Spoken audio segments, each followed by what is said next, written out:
Fellers, this sometimes it's just easier to do a little video, right, and to get out what we need to say. Right now I don't have my laptop, so me poking fingers on my little keyboard here on the phone is slow and painful. I've been thinking for the last few days anyway, this Twilight 2000 campaign, or running a game, starting with the basic beginning area in the game, but probably not exactly 100% following the script. A lot of times this stuff, you start somewhere and you begin, and the characters and the events will carry you along, and we see where it goes. While I'm a big fan of modules and things like that, I'm not married to going from point A to B to C to D. So we have a bit of an open sandbox kind of thing going on here. One of the things I know that we don't, I'm not envisioning a bunch of players, a couple players, you guys that are interested, and we'll see how it goes. One of the things I noticed about this kind of game way back in the day was it lends itself to attrition. So if you play and I've run a number of play-by-mails back, literal play-by-mails back in the day, and then a couple play-by-email and chat room stuff when I was doing American Online. It just shows you how old and out back some of this went. It's been a few years since my last email-based one, and my friend Shannon, if you want to call it that, advantages is there's more creative control. The downside is turnarounds, right? The goal would be at least one turnaround a week. The odds are we'll turn around a lot quicker than that. The turnarounds are based on the slowest player.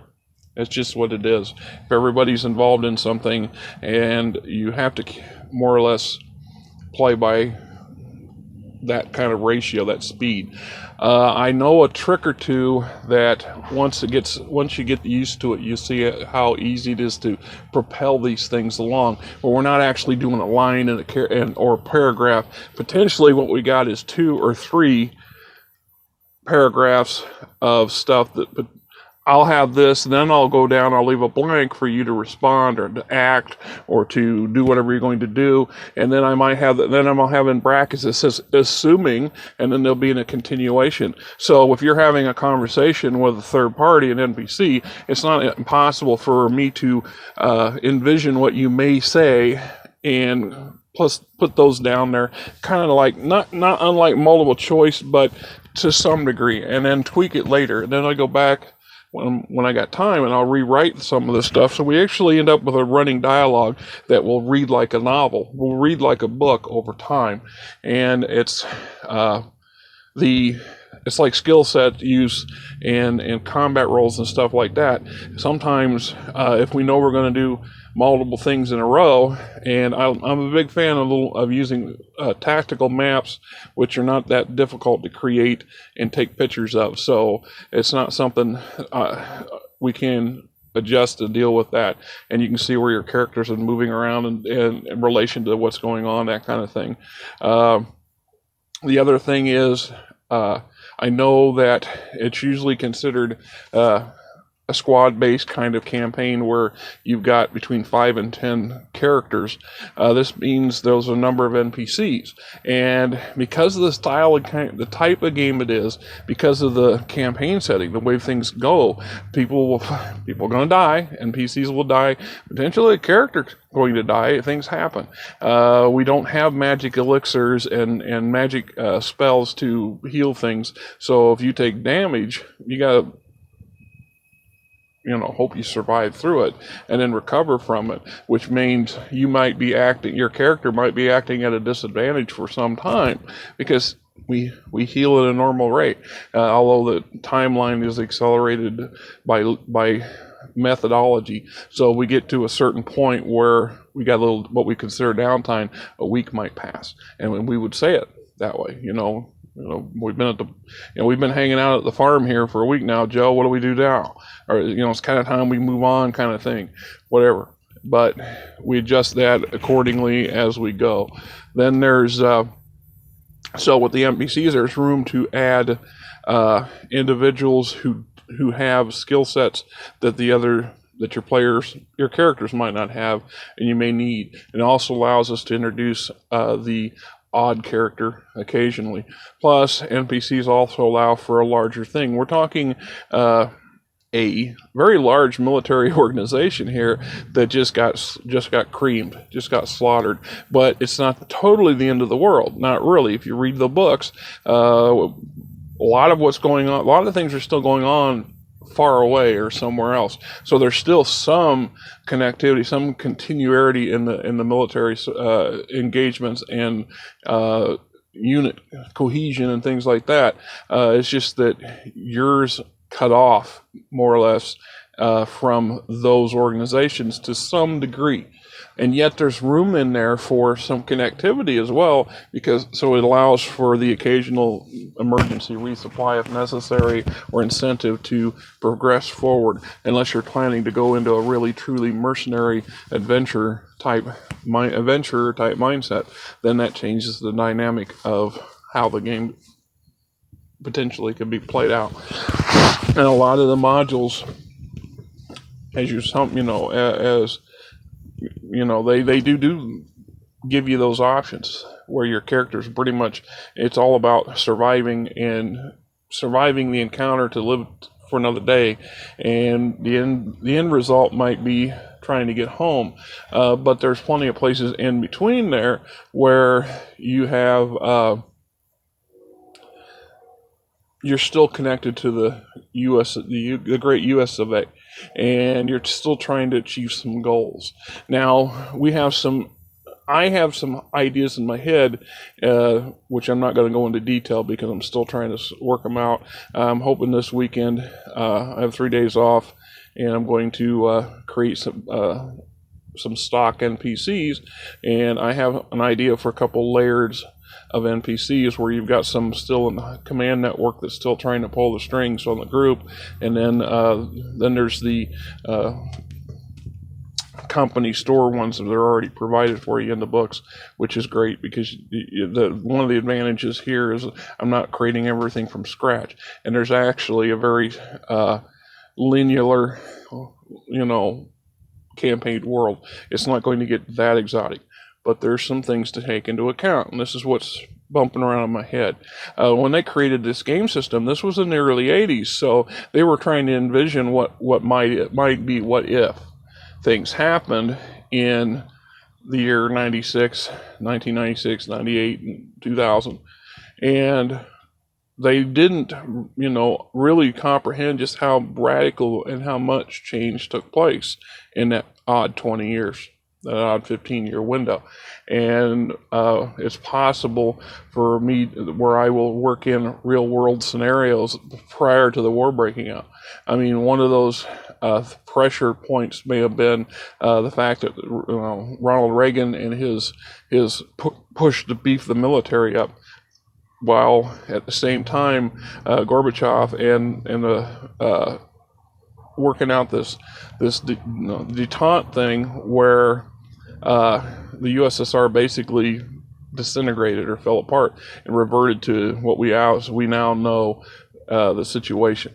Now, possibly some hardliners saw that coming and did their level best to prevent that. Is one of the reasons why the war breaks out in the first place, is because it's we can't have our cake. We're gonna make sure nobody else has the cake too, or we're gonna force the hands of those do-gooders who are trying to circumvent the way we think the world should be run, and then we end up with the nuclear holocaust after all.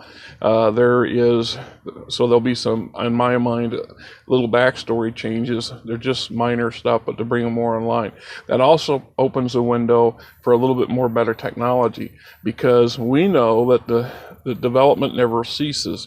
So anything that would have been viable up to 97, before the bombs start to drop, would be reasonable in a revamped version of the game. in that aspect. So when we're looking at the possibility of limited things like cell phones, better quality cell phones, and even though the EMP strikes and stuff would render most of that useless, that doesn't mean there isn't the possibility of a few things still hanging in there. A little better, a little more advanced weapon systems that the military was putting out in that decade or so after the game came out is another example. So I'm not saying I'm pushing or revamping all that. I'm just thinking outside the box to some degree of how the modern twist of stuff. Plus, like I said, doing it, excuse me, it's kind of like a turn-based style without the table. We don't have the advantage of sitting around the table, and we all have our own lives to pursue, our own schedules in the real world. By having, say, okay, every 3 days we would like a response. We would like your response to with this growing situation, and we keep the response reasonably small. It makes that turnaround easier than what it might seem. It's a little trial and error at the beginning. Is always kind of touch and go, because you just got to try to feel things out to see how things work and how they don't. Potentially new players can come in, and this type of game system lends itself to that because, like I said, attrition and discovering people as you're going on, and we lose Joe and Fred, who were NPCs, and Dave and Barbara come in, who are now players who are playing it. We picked up along the way. They're from this other unit, and I have the rule books for some of the other NATO countries and some of the Soviet bloc countries, so it's not impossible to pick up a character or a player who's from a different nationality. They're just kind of folded into this group, this ad hoc unit, and then we're back to is this ad hoc unit still acting on orders or taking orders from some higher command when they come through occasionally? Do they act in the greater good of the country and the world, generally speaking? Or are they in it for themselves? And that's all how the players play that out. Not trying to direct any of that thing, but the possibilities there. As an example, as an NPC, one that I envision in my head is a college student who found herself stranded in the Eastern European countries, potentially in Poland, while she was on a college scholarship to better learn to speak the language. And here we find this college girl who's actually got a bit of skills in the linguistics department, and then there's the possibility, if necessary, if we need if somebody we need a medic or somebody with some medical skills, or we need a mechanic, that's how we fill those characters up with the NPCs to kind of add or not. And then there's investment, so which is where me as the GM comes into play, is to spin these NPCs up to make them more than just a cardboard cutout. They're not just background filler. We don't want such a huge amount of them that it's too hard to juggle, but we want a number of them to have character personalities, and they will develop as they go, and I've seen it do it. So if they don't, then there's something wrong with me doing that particular character, and perhaps they'll have an accident. So we can bring somebody in that does work with the meshing of the group kind of thing. But it's a thought. It's not set in stone or concrete. I'm kind of feeling a little jivey-bibey about it. So hopefully we can get this where it'll go, and it'll be something worth continuing. And anyway, that's why I figured I'd do this video, just to give you a little bit of idea. Ground, we call that session 0, right? We're all adults. I'm pretty good idea of what we go and no-go with lines of things. If there's any issues, morality speaking, personal things that come up, bring it up, because we don't want to be stepping on nobody's toes. We don't want anybody getting hurt feelings. We're all grown-ups here. We know how this stuff works. So let's see where we go from here next. Yeah.